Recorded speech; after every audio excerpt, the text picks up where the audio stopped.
Very good. Excellent. Well, welcome all. How's everyone doing this week? Wonderful. Well, I'm glad to hear that. I'm doing pretty great. I'm sorry, sir. You have to speak a little louder. Oh, I just said I'm doing pretty well. You asked, so I figured I'd say something. Well, you mumbled it, my friend. I did not hear you. Well, I apologize sincerely that I mumbled. Please never do that again. Okay. I try not to. I will make note of it. Please do. Well, for all of you who are old friends, welcome back. For any who are here new, you are part of our IU now, our community. So we welcome all of you. So we are getting very close now to the time of the seasons where people come together more than they do even the rest of the year. And with that, we're going to work with that tonight and how we can, because now that you are conscious and becoming more so of just why it is so vital and essential that you remain conscious, what it is you can do even more than you've ever done before in bringing us all together. So before we get into the main part of that, anyone would like to comment or say anything about the teachings of the last couple of weeks? Anybody? Hi, this is Susan. I found it very useful during my working day to try not to take things personally. I just remember you saying that. I'm not sure if that's quite the context, but it has been very helpful. Well, that's excellent. That's a good thing. I found that the same thing. Yeah. I was just okay. Anyone who'd like to respond to this is what I'm asking is, how have you become more aware? What is it now that you are paying attention to, seeing, sensing than you have before? Well, what I've been sensing is, sensing how easy it is to make something a lot harder than it has to be, or it is, and that really things are really simple and clear, but we have these thoughts and these ideas and beliefs about things, and that makes it difficult. But really, it's really whatever we create and where we're creating it from that can make it clear, that can make it complicated.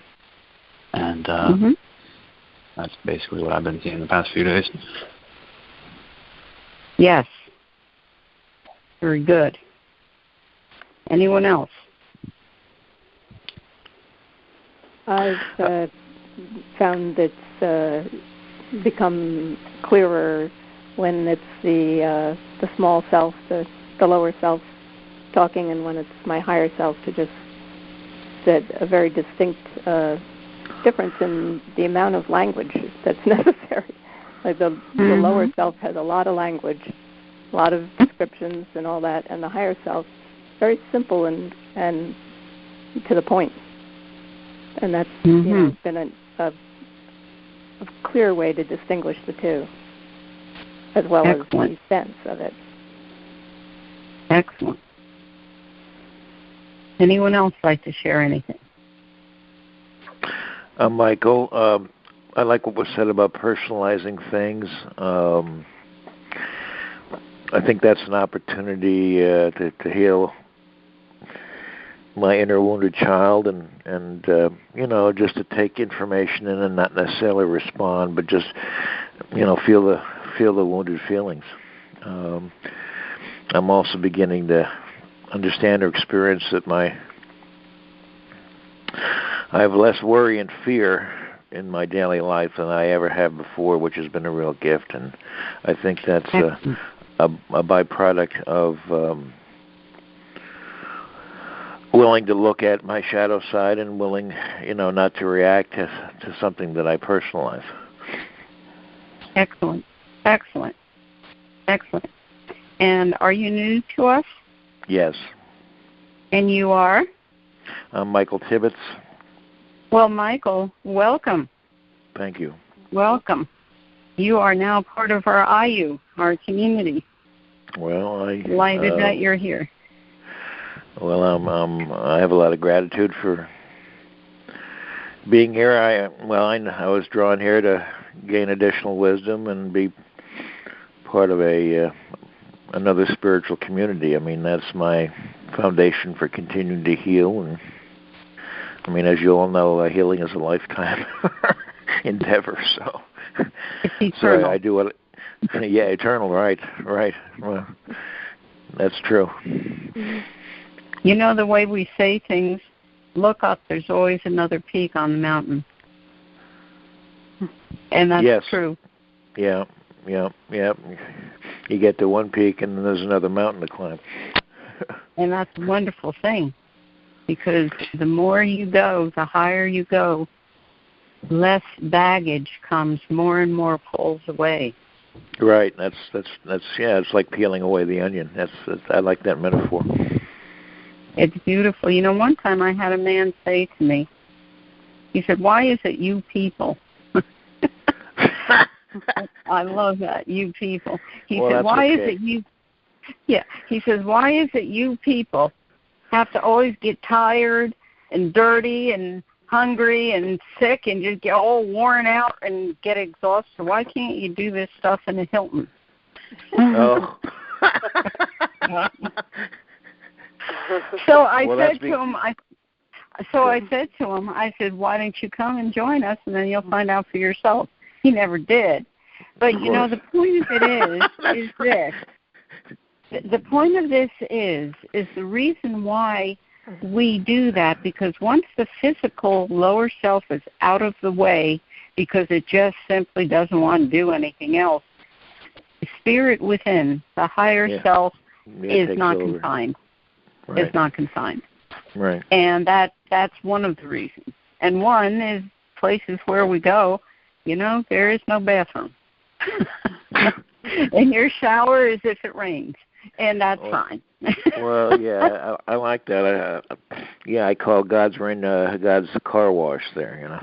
There you go. There you go. Excellent. But no, and I don't want to monopolize the conversation, of course, but no, this is an incredible journey. Well, one of my spiritual mentors always told me that there's O-W in the word growth. That whenever you're growing, okay, you're going to experience some pain, okay, because you're being stretched out of your normal comfort zone. Well, you see, that is a main teaching in our work, is that in order for you to be able to be free, you have to get out of your comfort safety zone. And this comfort safety zone comes from the lower self. The human who is born, it's going to die, and it's terrified it's going to be any moment that death is coming. So it's going to create illusions of safety. The would have, should have, well, you shouldn't. Oh, my goodness, don't do that. Go do that, do that. Okay, and all the chatter. So once we put that aside, and many of you who've been with us know that one of the what you can say to your lower self is this, simply this: stop it, drop it, move on. And if it still wants to carry on, stop it, drop it, I got this, step back. Well, yeah, or you just and it works. And it works. Yeah. Well, yeah, but you can't, because it's going to still you're going to still know it's back there. This is the consciously participating with even yourself. Being fully conscious even with yourself. And in that way, you who are the higher perceptual primal self is the one who is in the driver's seat. Yes. This is where the guidance comes from, and not the lower self who's going to source through stories and beliefs and go run into the archives and find that category that matches the situation. All doesn't serve. Stop it, drop it, step back. I got this. Okay. And when you say this with clear, pure intent, filled with love and gratitude, yes, and much of what we do, you have to do it to know it. So when you do that, then you'll know it. Sure. That's excellent. That's excellent. Wonderful. Delightful that you're with us, Michael. Well, how about anyone else? Anyone else got anything?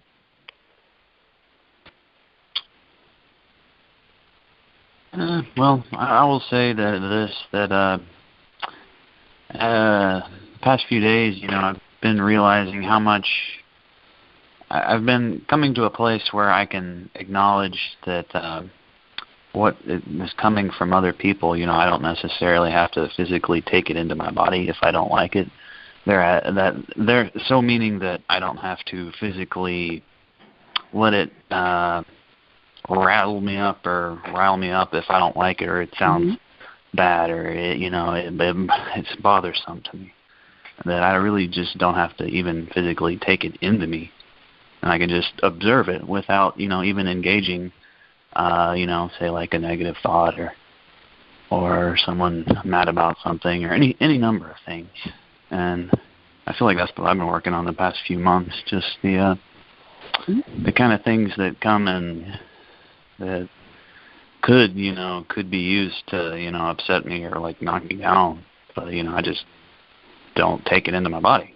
I just observe it and I don't engage it. Okay. And that is what it is. Yes, we observe without engagement, acknowledge without engagement. But in order to truly do that, you must be conscious. Not sometimes, not when it's simple to do it. Like the saying says, anyone can meditate on the mountain. Simply acknowledge without engagement, observe without engagement. We consciously choose our engagements. And then we fill it with our intent, not as we would have it, but as that which would serve all. Otherwise, it is a personal engagement. However nicely wrapped it might be, it's still a personal engagement. So I hear you, Joseph, saying that not taking it into your physical body. Yes, that's true. But not only that, not to choose the engagement so that it's any kind of an engagement, so that it isn't just the lower self physical, it's no engagement at the energetic or anywhere. It just simply is no. I can perceive that where I don't really even have to, where I can choose the engagement and how I respond, and I don't really feel the need to react to anything, really, honestly. It's physical, but yeah. Well, yeah, because you see, the physical body will then take it on as an excuse to stay safe. See what just happened? I told you shouldn't do that. See, we can't do that anymore. Yeah. Okay. So when you're conscious, that's the stop it, drop it, I got this. That is telling the lower self, I see this. You're safe. Step back. You're safe. And in that way, the lower self learns. Now, this is where we're going to go into some teaching, so if you can mute that there. All right.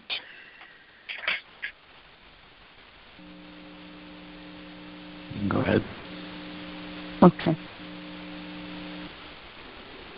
The energetics that are here now, many of you are aware.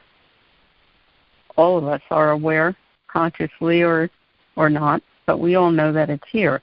Those of us who are conscious of it are actively participating, weaving, riding this wave. This is the energetics that have been spoken of brought through teachings for centuries. It's what we've been waiting for. This is why everything is so intense. This is why everything is going on as it is going on these days. I have felt in the last few days that there is another significant cresting happening. I have felt it in every aspect of this vessel, every aspect. And because of that, I have given my lower self rest time so that it can rest while it's being worked.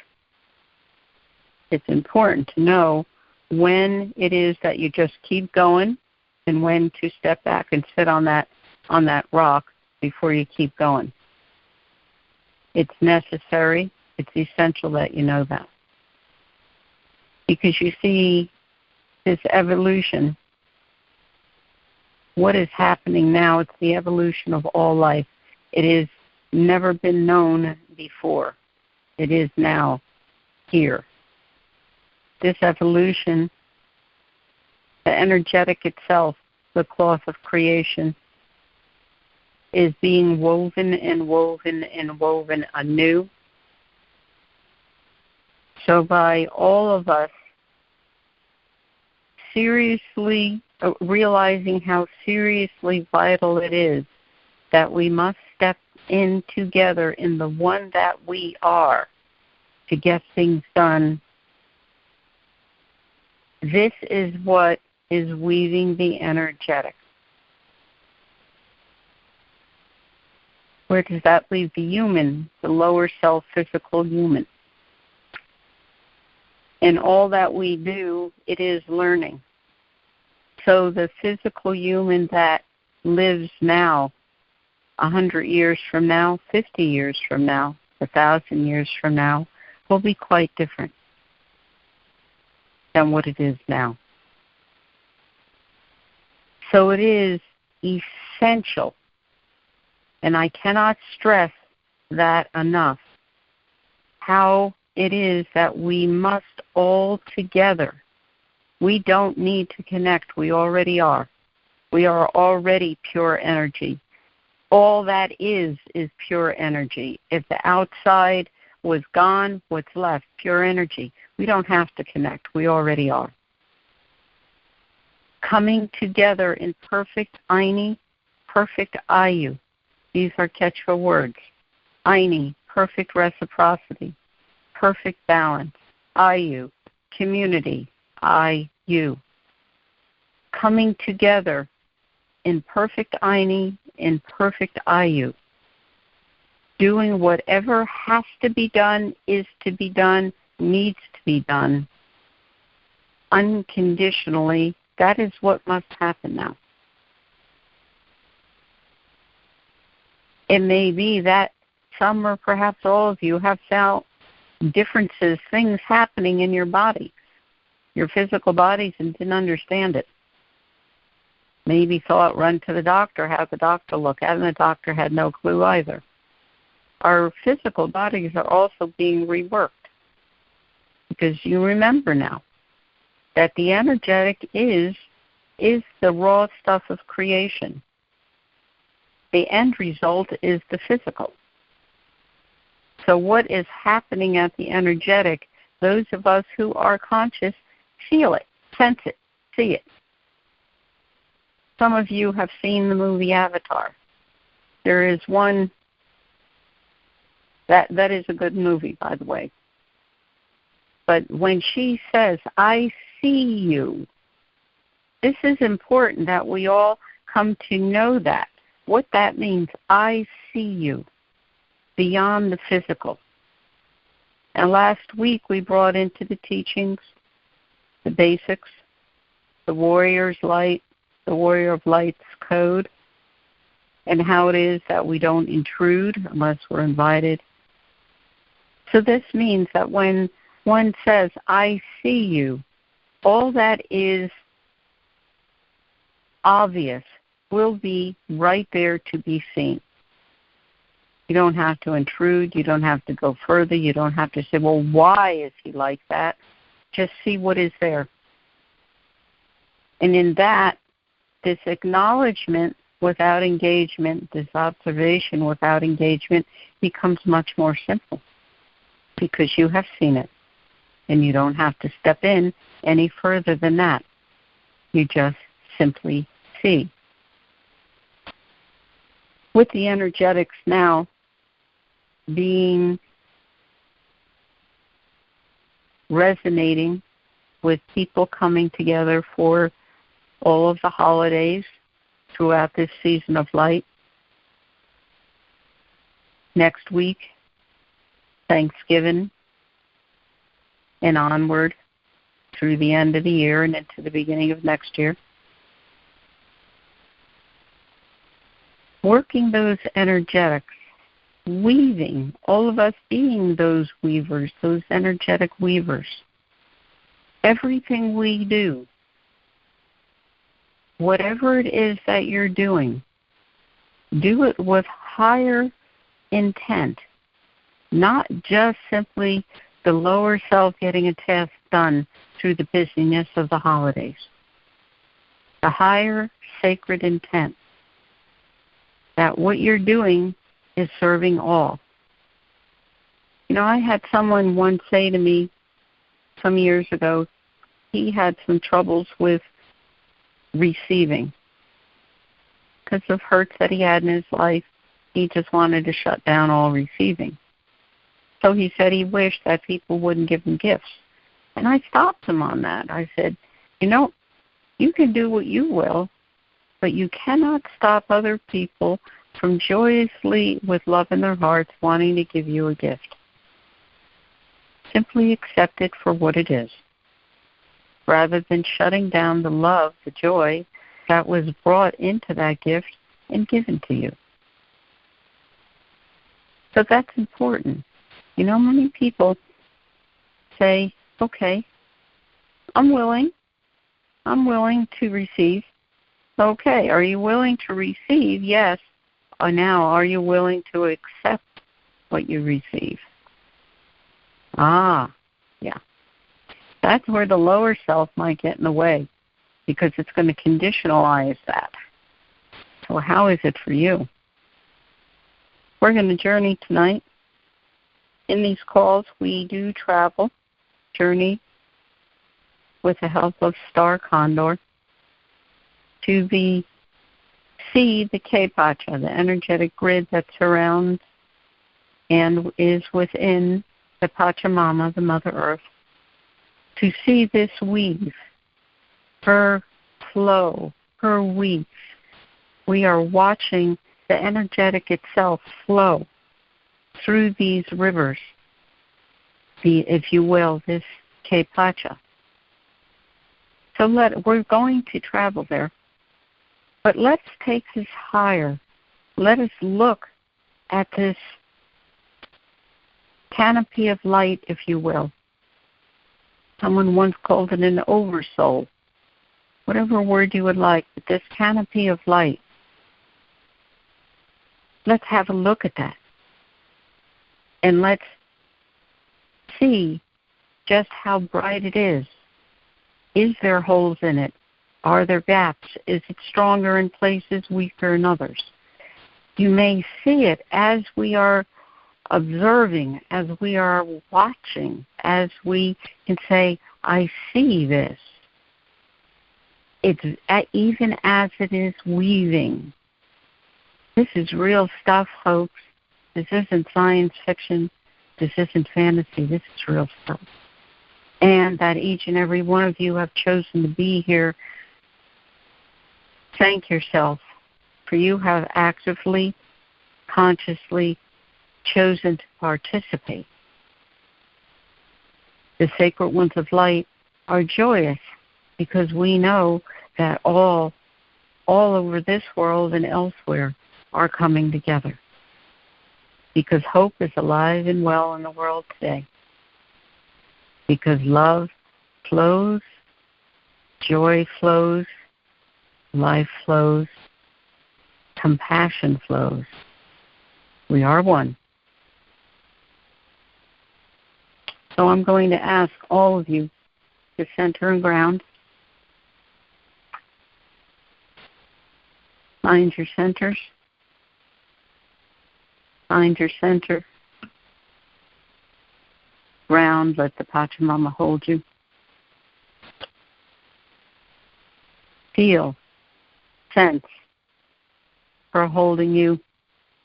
The Munai, the love, the essential quintessence of love, flowing through her, through you, and out and beyond.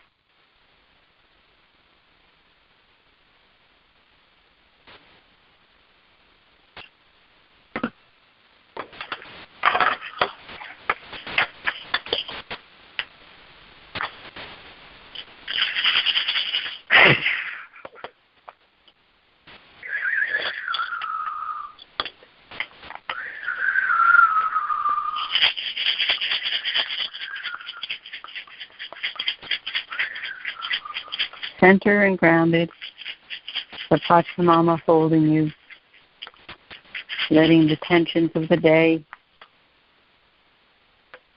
of what has been happening in the world, letting it flow now. From you into the Pachamama, for she freely takes this and mulches it and transforms it into light.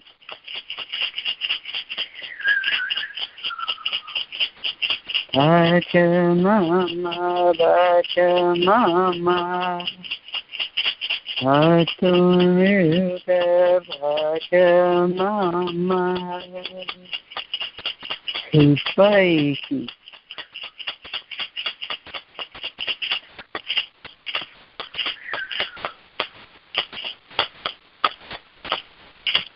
Rise now, fly.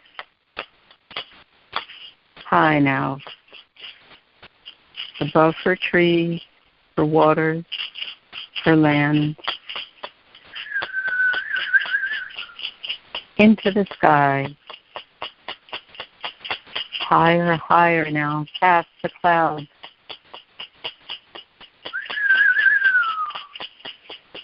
Star Condor waits for us and greets us with love, gathering us beneath the wings of Star Condor.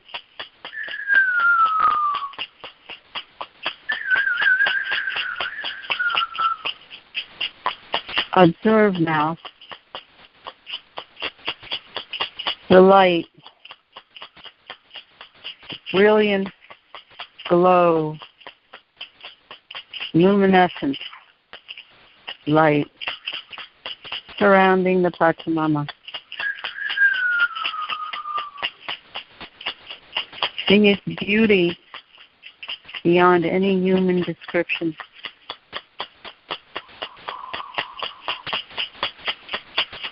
Observe how even before your very eyes it's weaving.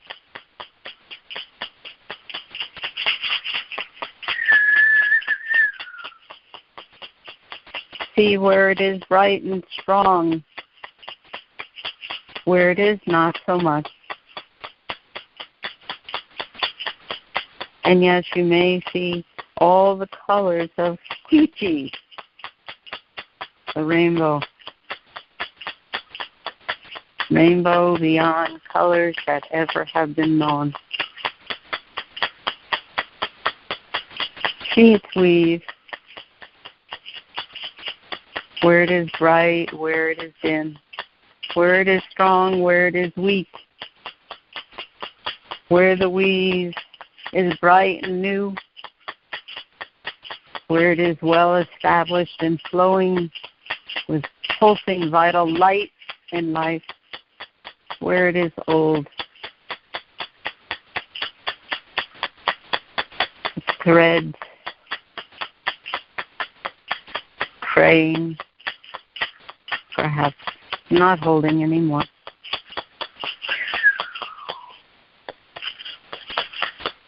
Observing this.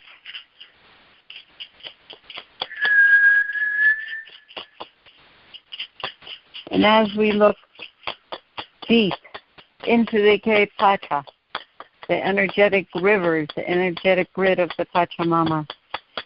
See it flow. Where is it flowing? Strongly? And perhaps not. Observing only, no engagement. No engagement at this time, in this place. Just observing.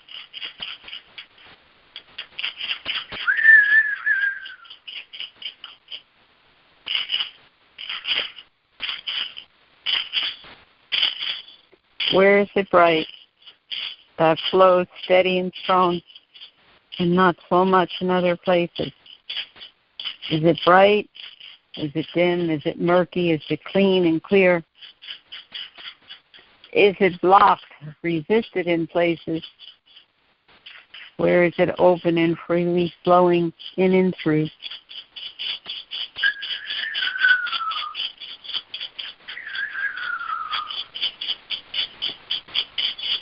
Returning now to the star condor, leaving your gifts of thanks and gratitude, knowing that we will return again. We return now, back past the clouds, through the skies, past the trees and the waters and seeing the land. We come now back to our bodies, the current body, in the time and place that we all are.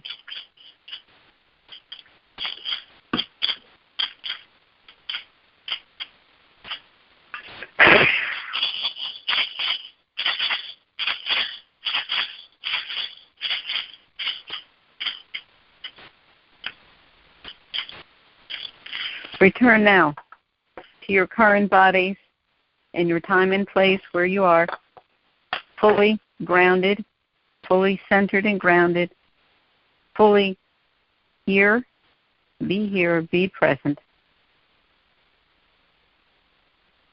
Joseph, you can unmute the phone.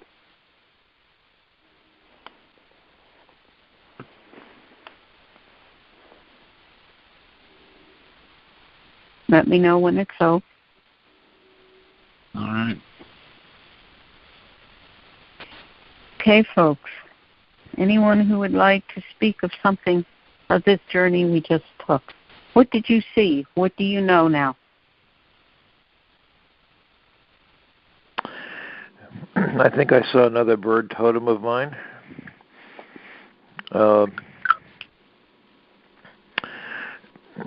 Well, when you were talking about going faster and faster, and I first saw a cockatoo, which was something I often don't have that word as a part of my regular vocabulary, and then I saw an eagle, and then the eagle transmuted into a spaceship, and okay. I tend to be a galactic voyager. Okay. Well, that is how you had this journey, and that's good. That is how you will do it. What I am asking though is, what did all of you observe of that canopy of light in the Ke Pacha? What did you see? What did you observe? What do you now know in that canopy of light?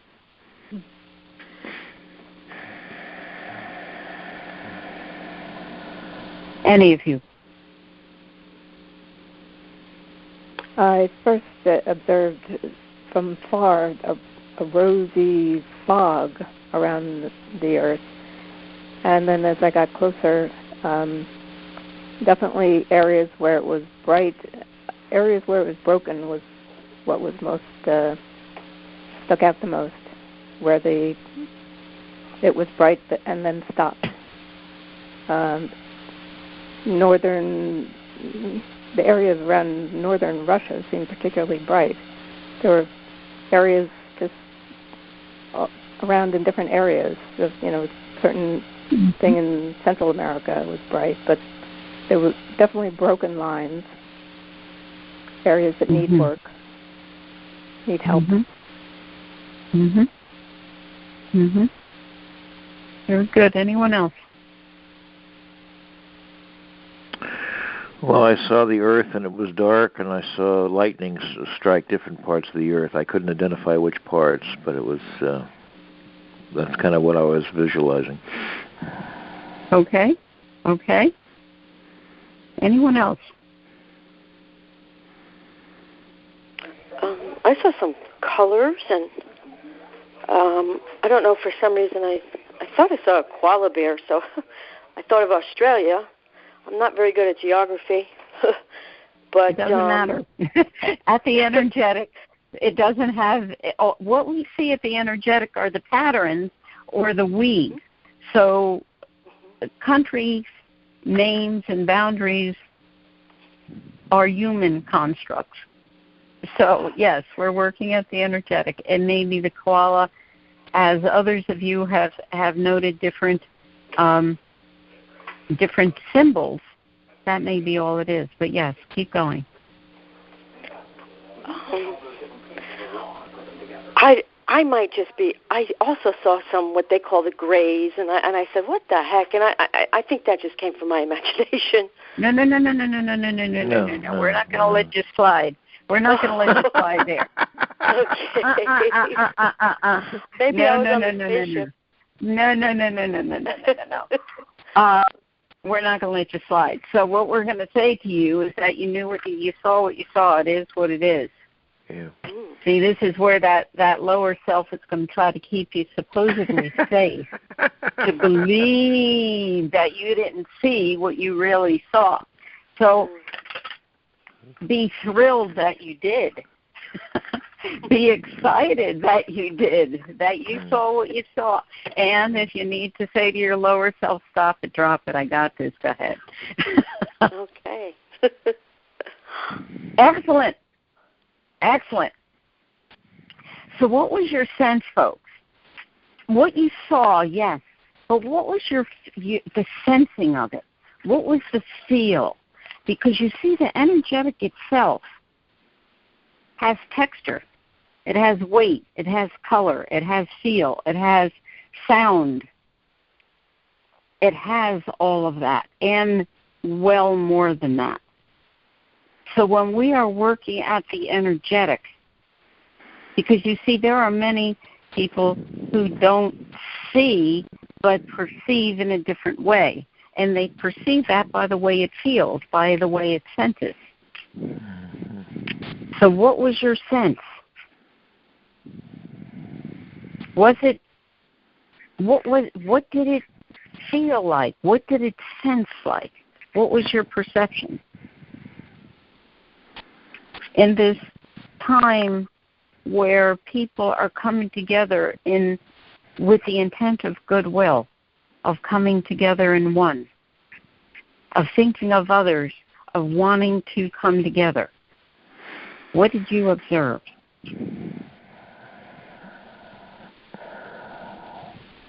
Well, I think in my image I felt turmoil, but also I think the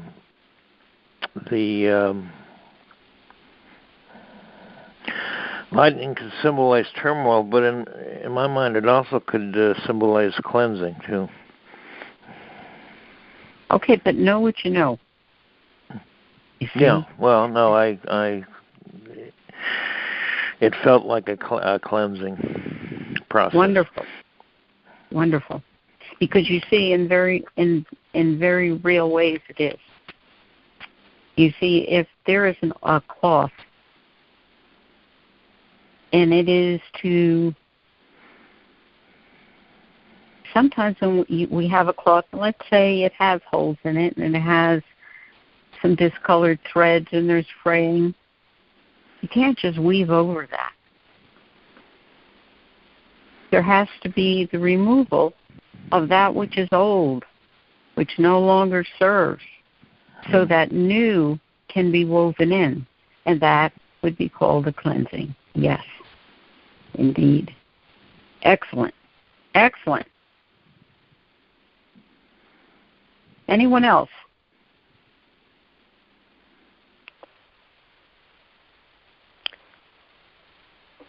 you say the feel of it, I just sort of, it sort of feels shimmery. Yeah. Not very heavy. Yeah. Not heavy. Yeah.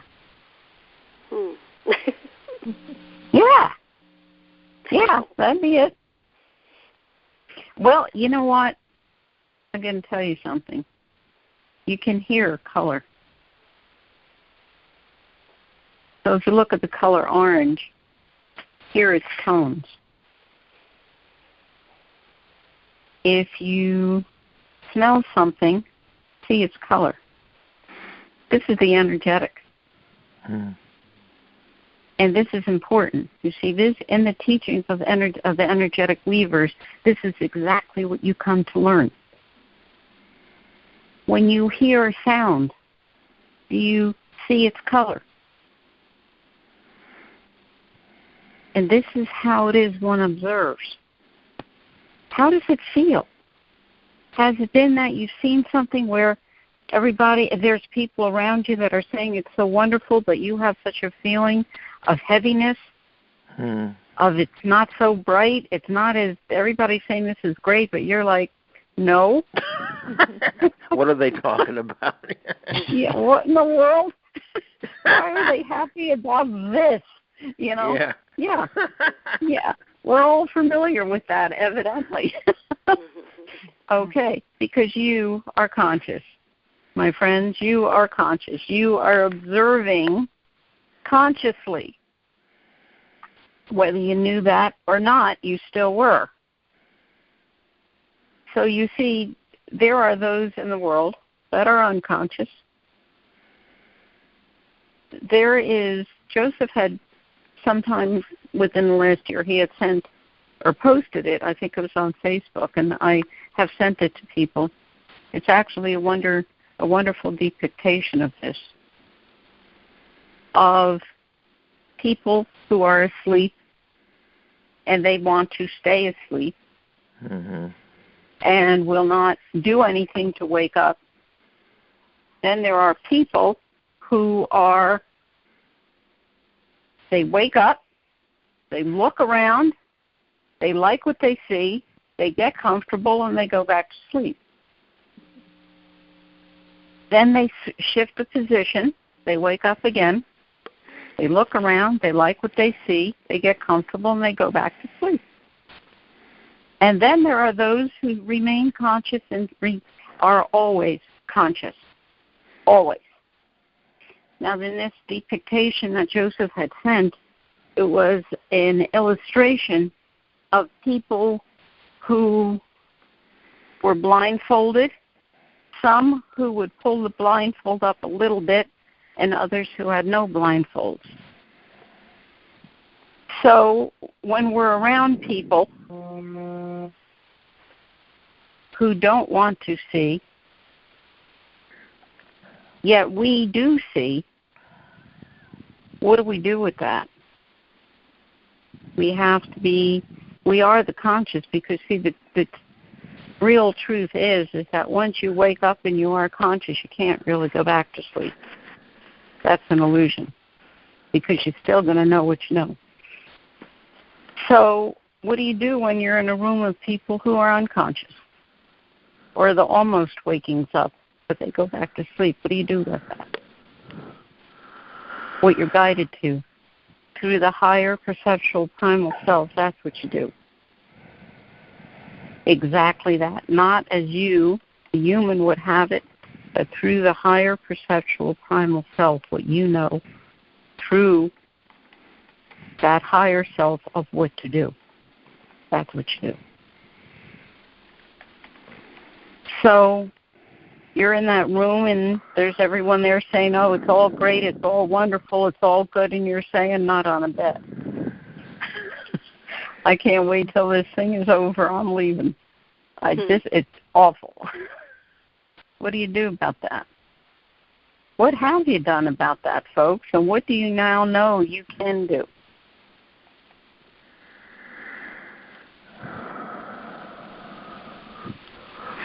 Anybody? Well, for me, I just spread my light of love. Okay, I really, I'm a family healer, so what I've learned is the only person you can change is yourself. Okay, but you can spread your love and plant seeds and let God's will be done. You know. Well, that's very true. Because you see, what happens is once you're conscious, whether you are aware of it or not, and you should be aware of it, is that you do affect the environment you're in. So that means that we have the responsibility of being aware of ourselves. We don't have the excuse, I didn't know, I wasn't aware I did that. We have the responsibility to know because we are conscious and we are actively participating from moment to moment, that when we go into a place that we choose our engagements consciously. Otherwise, it can be a personal construct of how it is you would like that environment to be. That must not be. We see examples of that throughout the world, and we have seen how damaging that violence has been. So we don't have to do that. By us being conscious in an environment, because we are conscious and we are an environment, just by following the guidance of the higher perceptual primal self,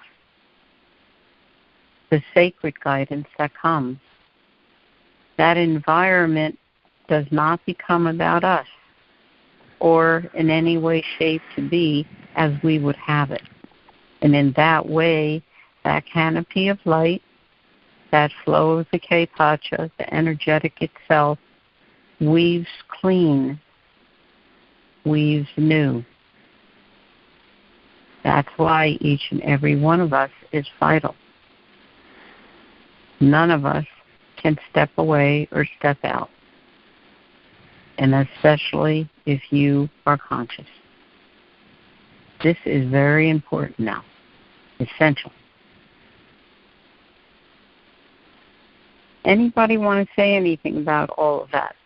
Because I'm going to go into a little bit of some more of Energetics 101. So go ahead. I just feel that in holding love and light to myself and to those around me, especially at work, is very important. And I realize how grounded I am. And I learned this a few days ago when I learned that a woman that I work with, she's fairly new to my company.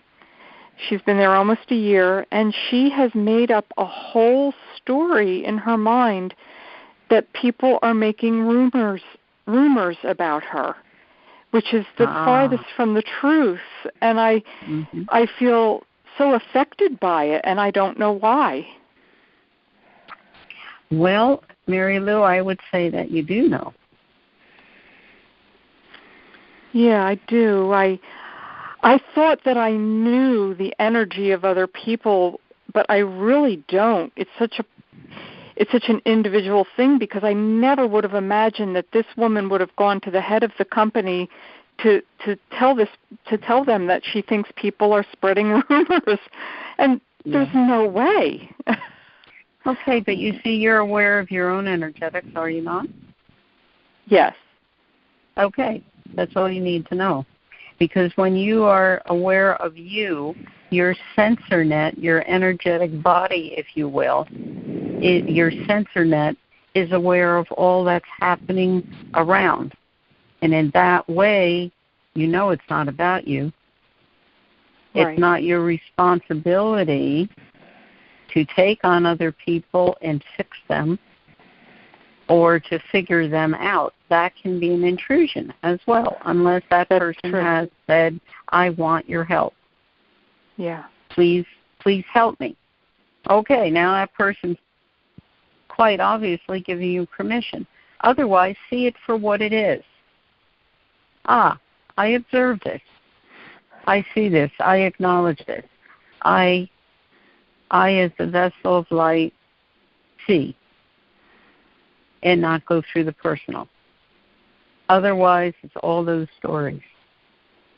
Yeah. And I will say, in my work environment, there's any number of projections and ideas about, people and places and things that are unclear, and rumors emerge all the time about trivial things that aren't true and are completely fictional, and it's a part of life. I honestly don't even pay attention to it just because it's kind of silly to me, because I just don't want to feed into it.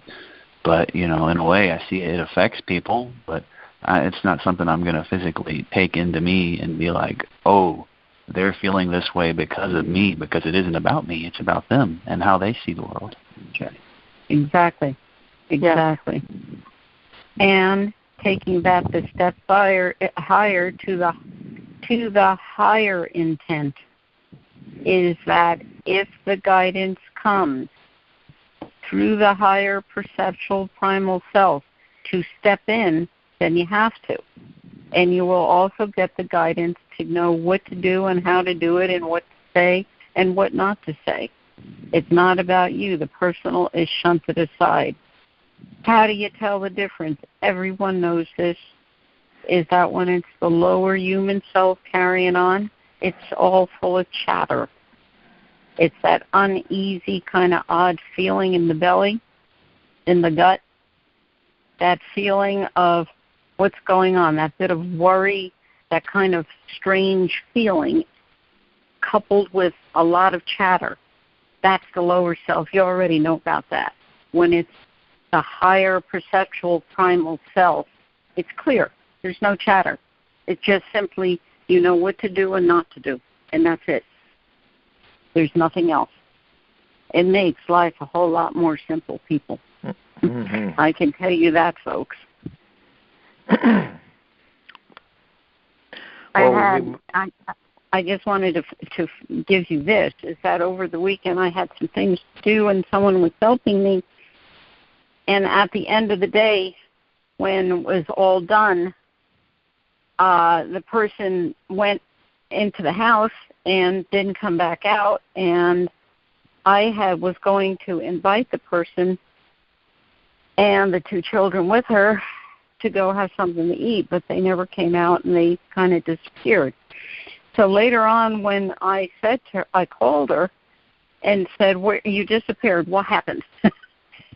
And she had written a story about someone else who had come, that something was going to happen and things were going to be said.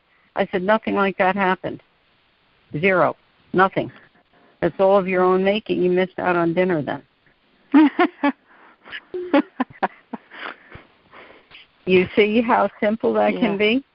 Yep, mm-hmm. That's exactly what I'm talking about here. Yep. Mm-hmm. Mm-hmm. And she went, rats. We would have said yes. I said, well, too bad.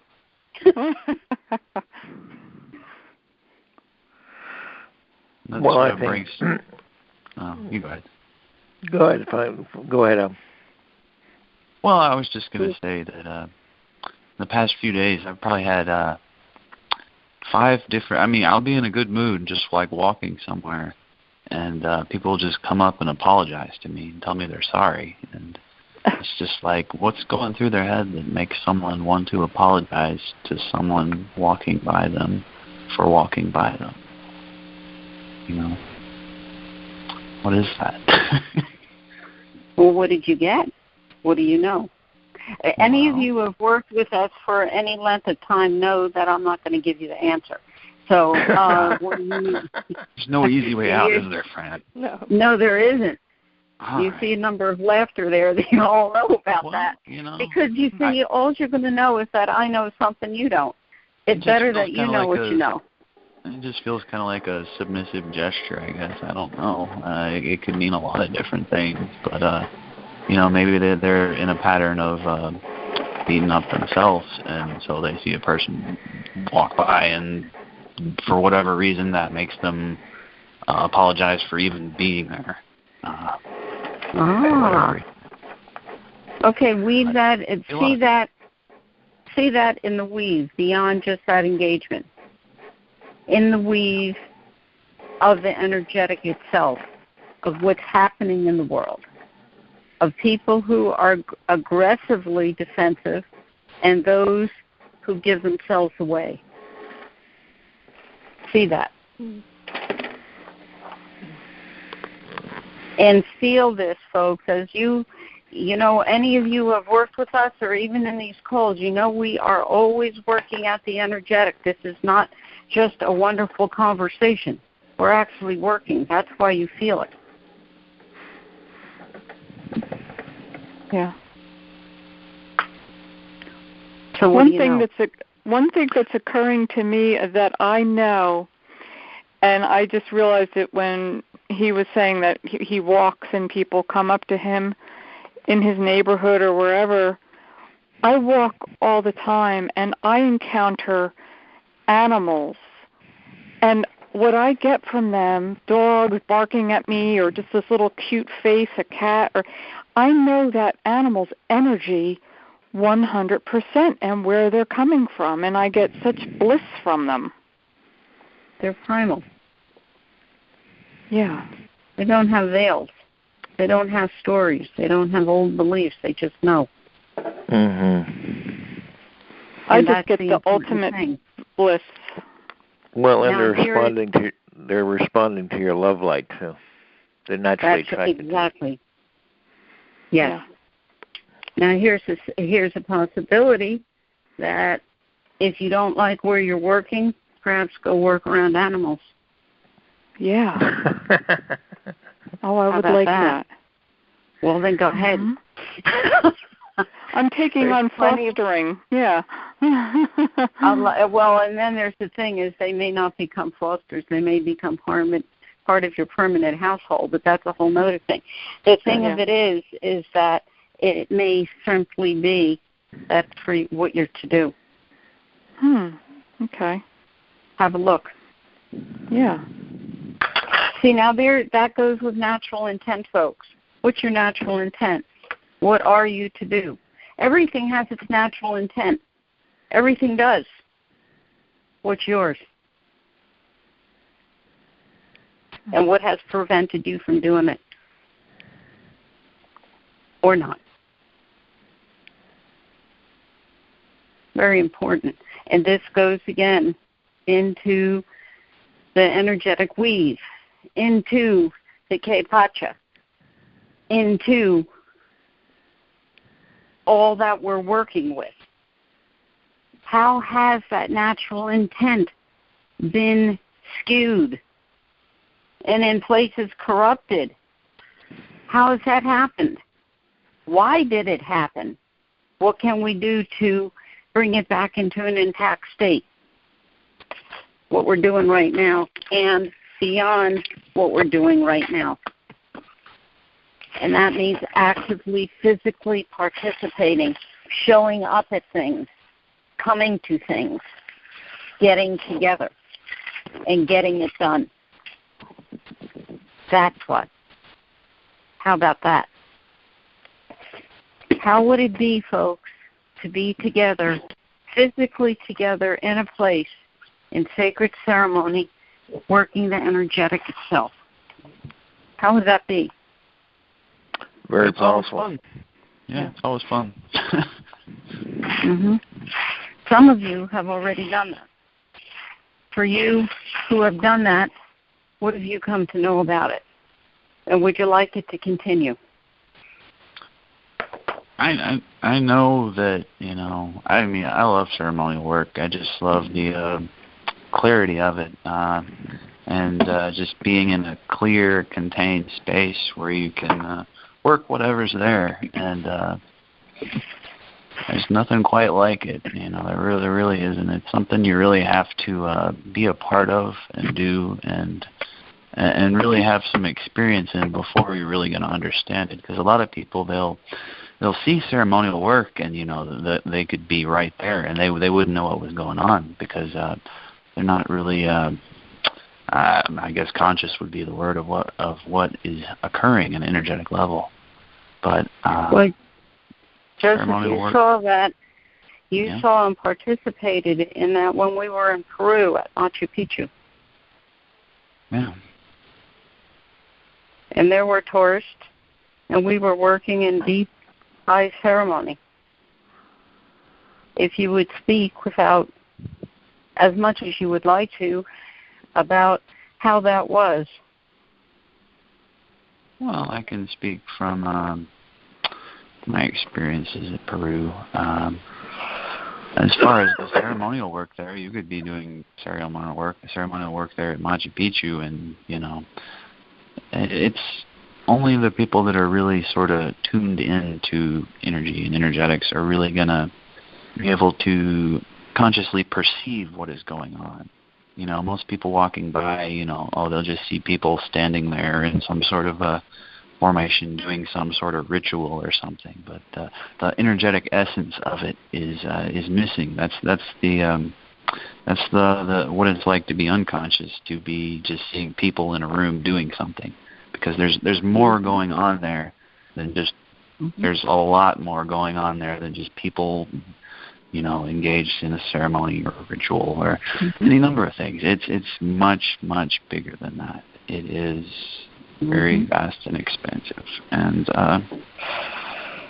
I love any form of ceremonial work just because it sort of brings me back to my center. And if I'm feeling kind of out of it or sort of frayed sometimes, it just sort of really brings me back and grounds me, and just puts me in a place that's completely clear, where I just know what I need to do when I need to do it, and where I need to go when I need to go.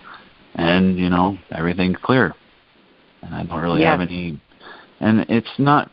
as I've been realizing the past week or so, it's really only as hard as we make it, in terms of, what goes on in ceremony, And, sometimes you're good, and sometimes you're clear, and sometimes you're, the energetic can get really heavy and really frayed, and bad things can happen. But, there's always a way to bring it back.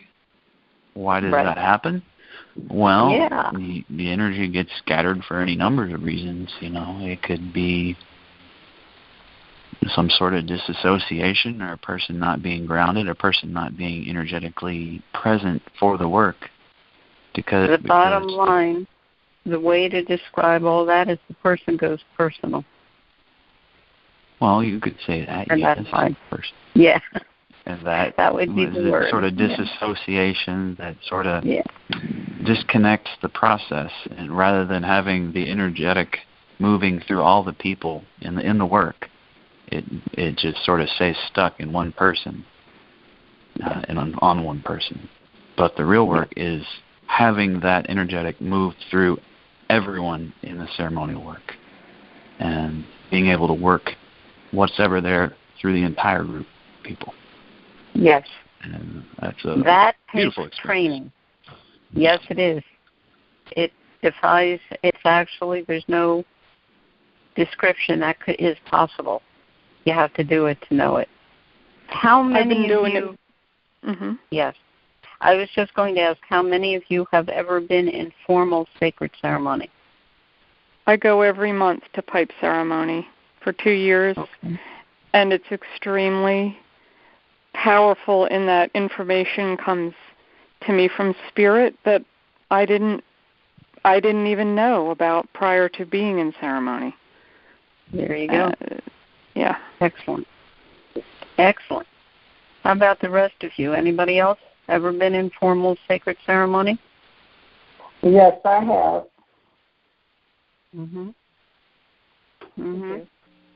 Yes, so have I.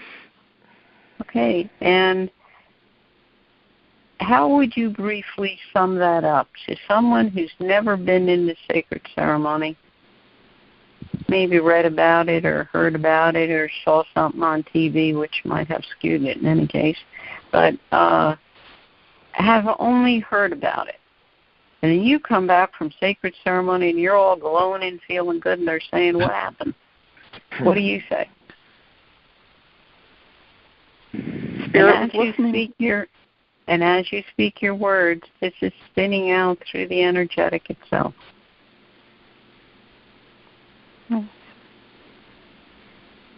The Creator is listening to all that is asked of him. He's right there. Mm-hmm. The energy is very strong when everybody comes together, and they're listening. Yes.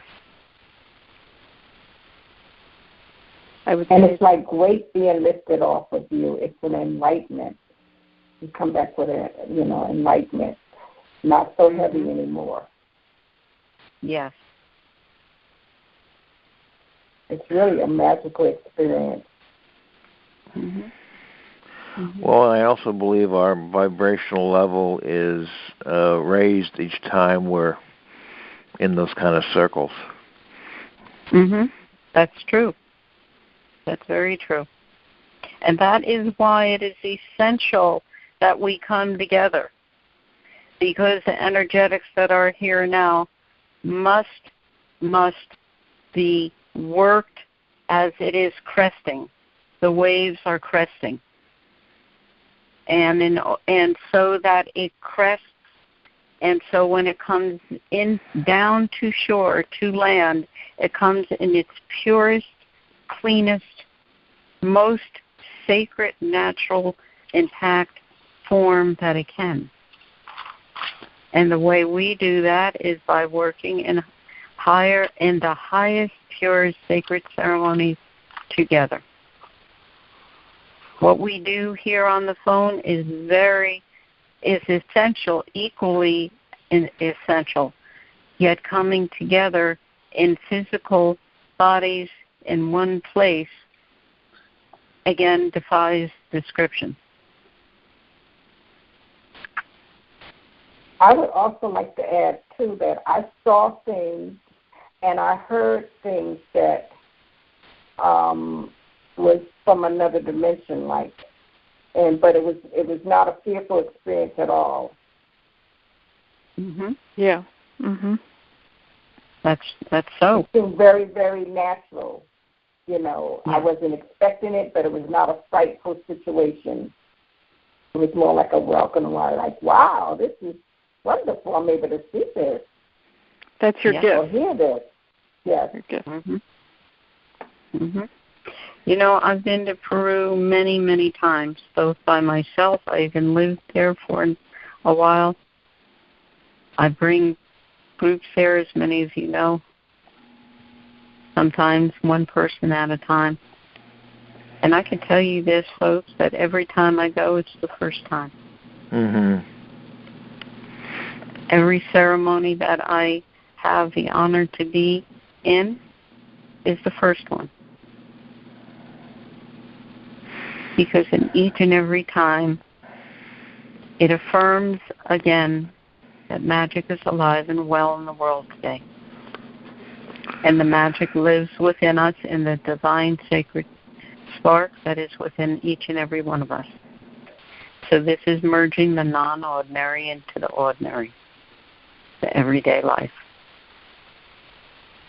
Well, it's like walking the labyrinth. Each experience is uniquely different because we're coming into the experience. The Bible says God, the Spirit gives us new eyes and new bodies, and I think that's what the labyrinth and also your Peru experience is. It's you're being raised closer to the Creator every time. People have asked over the years, why Peru? I can tell you that there are places within this world, this Pachamama, that are vortexes, that are the major or the essential. And Peru is one of them. Mm-hmm. Any of you who have been to Peru, either on your own or with me, know that. And it is essential that you come to be in one of these places, because it awakens you in ways that you didn't even know you weren't.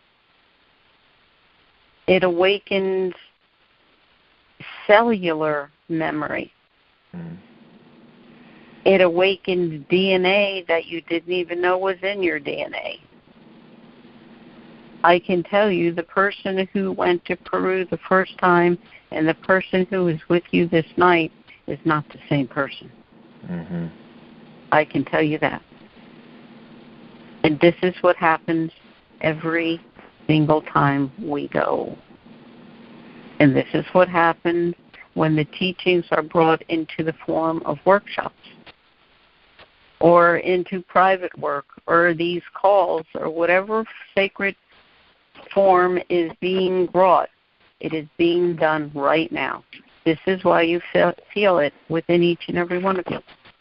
And the further gift is that what you are now having now, you can bring it to others. Mm-hmm. For what I do for myself, I do for the greater good, not because it serves me only, but because it serves us all. Okay. So I know we're getting close to the end of the call. Bit of noise in the background there. Okay. I know on these calls the slightest noise can seem amplified, but just so we're all aware of that. So, I was just going to so say what? Peru. Yes. No, I was Go just ahead. going to say, when you said vortex, it just, like, going to Peru just felt like being in the mountains just felt like a just gigantic amplifier of energy. And I'm sure it was the ceremonial work, too, and working that. But it's something, I felt, in a few places here in the States. But, it's just on another level there. In many ways, what we can feel elsewhere, I would maybe describe it as echoes. Yes, it's like in Sedona, Arizona. Yep. Mhm. Well, we have gone to Canyon de Chelly in Arizona in the Four Corners many times. We're going next year again. And I can tell you that is a vortex. There is one area in particular where Spider Woman dwells. This is a star vortex. Mm. And when we are there, we do work sacred ceremony, including despacho, yes.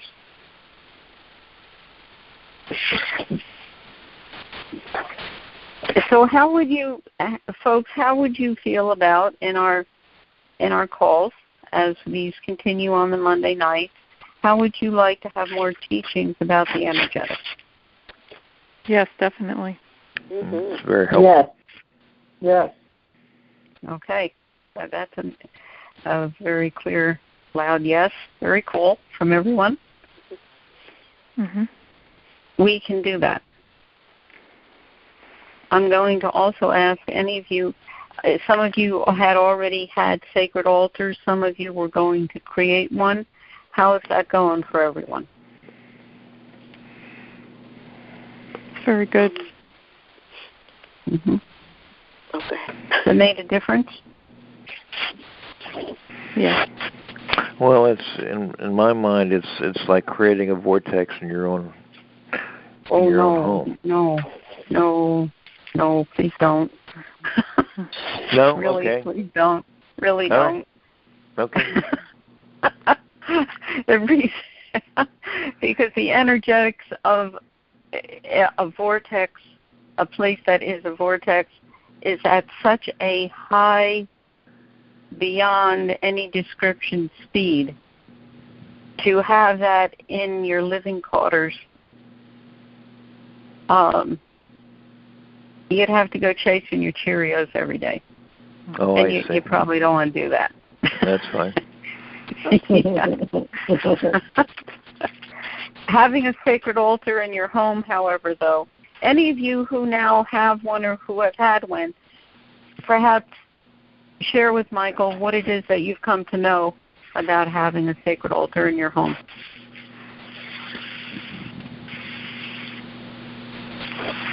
It's just a place to put everything that's sacred to me, whether it's a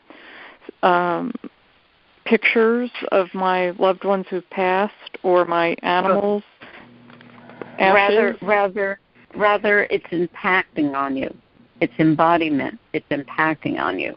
Not so much the items that are actually physically on the altar, but how it has energetically, how you are actively participating.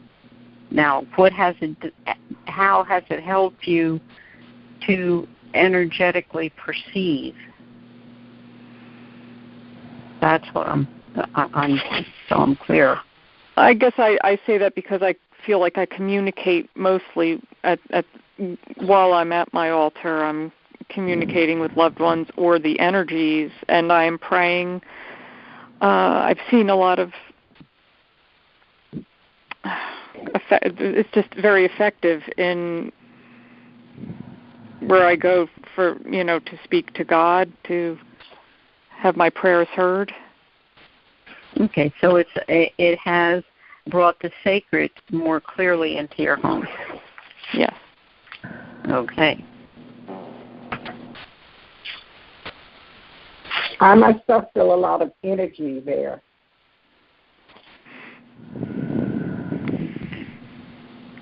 Okay, well, any of you who have not yet brought a sacred altar into your home, consider doing that.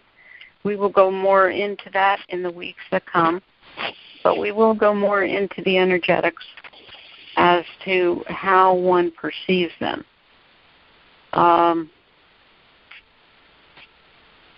What is most important now, because now that we are going into this season of light, to be aware of, to perceive the sacred in all that you do in your everyday ordinary lives,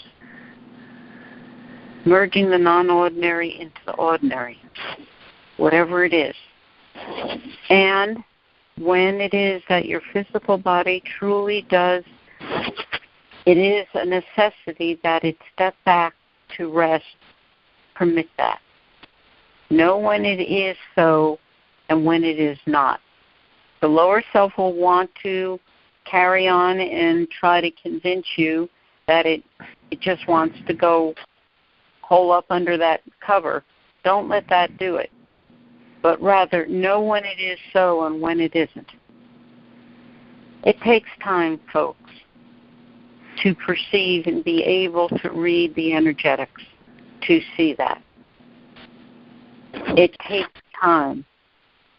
In Peru, in one of the teachings, one comes to know what it means to be an Ultima Sayok. An Ultima Sayok is a person who works the energetics, who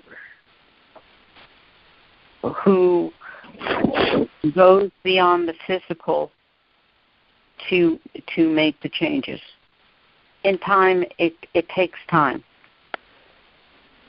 And because all of you have come and all of you have the willingness to do whatever it takes, because if you didn't, you wouldn't be here. It's possible for you. So before we close, we are going to give our thanks to the sacred ones.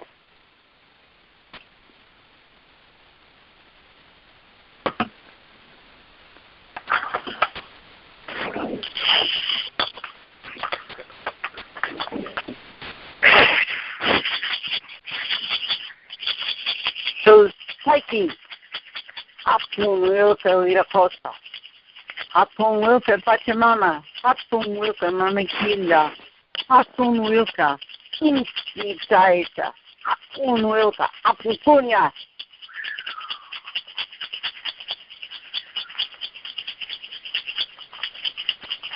We thank you, you who are the sacred ones of light. Father Sun, Mother Moon, Mother Earth, you who are the sacred mountains of light. We thank you for your guidance this evening. We thank you for your guidance this evening. We ask that you continue to guide our steps so that we may be the vessel, fully be the vessels and guides of light that we are, fully, actively participating in that vow of light we took before we were ever born into any body. So, Psyche. Thank you, folks. Thank you. Thank you. Thanks, everybody. Have a good night. Good night. We'll see you next week. Take care now. See you next week. Bye. Good. Bye-bye.